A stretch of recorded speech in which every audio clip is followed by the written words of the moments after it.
Welcome to my channel. હવે અમે જઈએ છીએ મણિકર્ણિકા ઘાટ, એટલે કે જ્યાં કને મહાદેવનો શ્રાપ લાગ્યો હતો કે અહીંયા જ્યારે કોઈ પણ મળદું નહીં બળે ત્યારે આખી દુનિયા ખતમ થઈ જશે. એટલે 24 કલાક કહેવાય ને કે 24 કલાક મણિકર્ણિકા ઘાટમાં મળદા બળે જ. હા, કાશીમાં જોઈ લો તમે.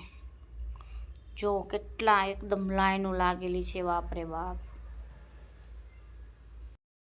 જો તમે કેટલા મળદા ભરે છે, જો કેટલી હા લાઈનો લાગેલી છે એકદમ. જો તમે, આ છે મણિકર્ણિકા ઘાટ. કાશી, વારાણસી, બનારસ બધું કહેવાય છે આને.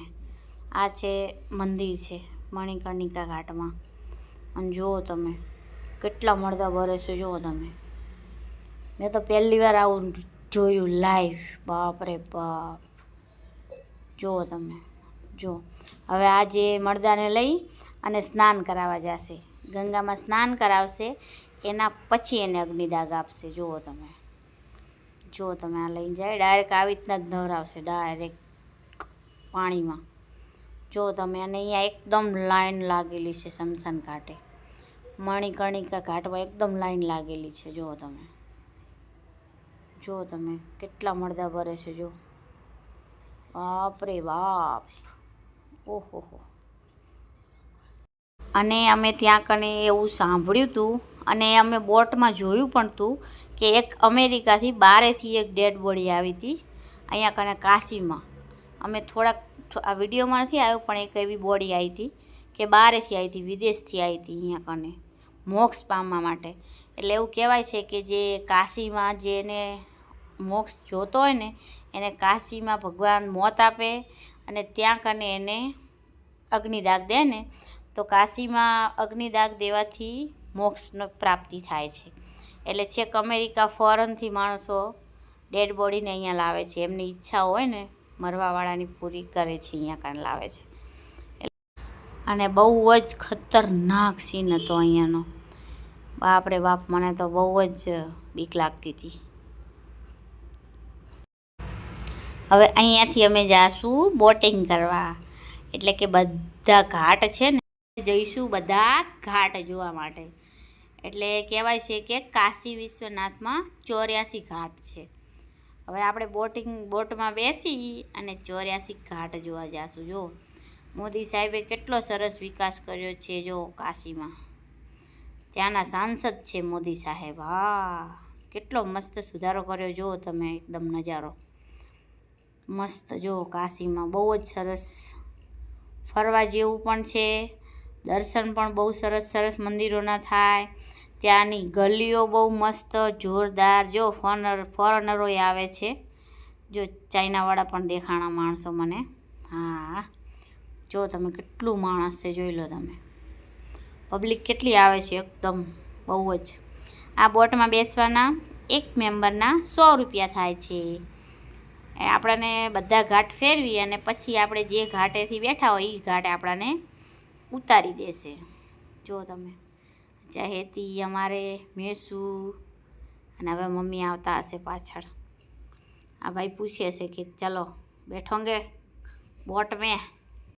હવે અમે જાશું બોટમાં બેસવા માટે. જોઈ લો, આ ભાઈએ કીધું કે ચલો हमारी बोट में, लेकिन नहीं, जयंतीलाल है ना वो चहेती को खंभे पे रख के चलते बने, और इधर में है ना ये क्या बोलते वीडियो बना रही हूँ. हाँ, वीडियो बनाने के चक्कर में मैं पीछे रह गई, और हमारा व्लॉग आएगा थोड़ा हिंदी और थोड़ा गुजराती में भी आएगा. हाँ, वो भी एकदम काठियावाड़ी हिंदी. हाँ, कहीं सुनी नहीं होगी आपने इतनी अच्छी हिंदी. हाँ, अभी देखो मम्मी आ रहे हैं हाथ में पर्स लेके. देखो कितना अच्छा बनाया है. मोदी जी ने कितना अच्छा विकास किया है, फिर भी लोगों को कदर नहीं है मोदी जी की. हमारे गुजरात के हैं और ये हूँ मैं. देखो कैसे मस्त लग रही हूँ, एकदम साध्वी जैसी. वाह वाह,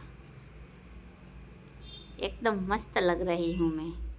महाकाल का है दुपट्टा मेरे पास, डमरू वाला देखो। और ये हाँ, अब ये हम बोट में बैठेंगे, उधर मम्मी पीछे आ रहे हैं और ये मेरे से बुला रही है मुझे, आ जाओ जल्दी से आ जाओ, बोट ऊपर जाएंगी। बोट ऊपर जाएंगी। और ऐसी ही टूटी फूटी हिंदी में व्लॉग देखने के लिए हमें सपोर्ट करते रहना, सब्सक्राइब तो करते ही रहना और लाइक भी करना, बहुत मज़ा आएगा। ये देखो कितना अच्छा त्रिशूल वाला है, बोट वाला, बोट वाला नहीं, बोट वाला तो पता नहीं कहाँ है। और ये देखो कितना अच्छा विकास किया है। और ये है मणिकर्णिका घाट, देखो ये बाजू में घाट है ना, उधर से ये मंदिर दिखता है मणिकर्णिका घाट का। देखो कितनी बड़ी बड़ी बोटें हैं। और ये हमने वो बचाने वाला जैकेट पहन लिया और ये चहेती रो रही है। और ये अभी आप लोग मज़ा लीजिए 84 घाट का।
આપણે કાશીમાં ફરવાનું પૂરું થઈ ગયું છે. હવે આપણે આપણા ઘાટે ઉતરી જઈશું અને હવે પછી નવા વ્લોગમાં મળશું આપણે અયોધ્યામાં ડાયરેક્ટ. તો Tata bye bye, C you. મારો વિડીયો ગમ્યો હોય તો લાઈક કરો, શેર કરો અને સબસ્ક્રાઈબ કરો. જય માતાજી, જય શ્રી કૃષ્ણ, રામ રામ, જય શ્રી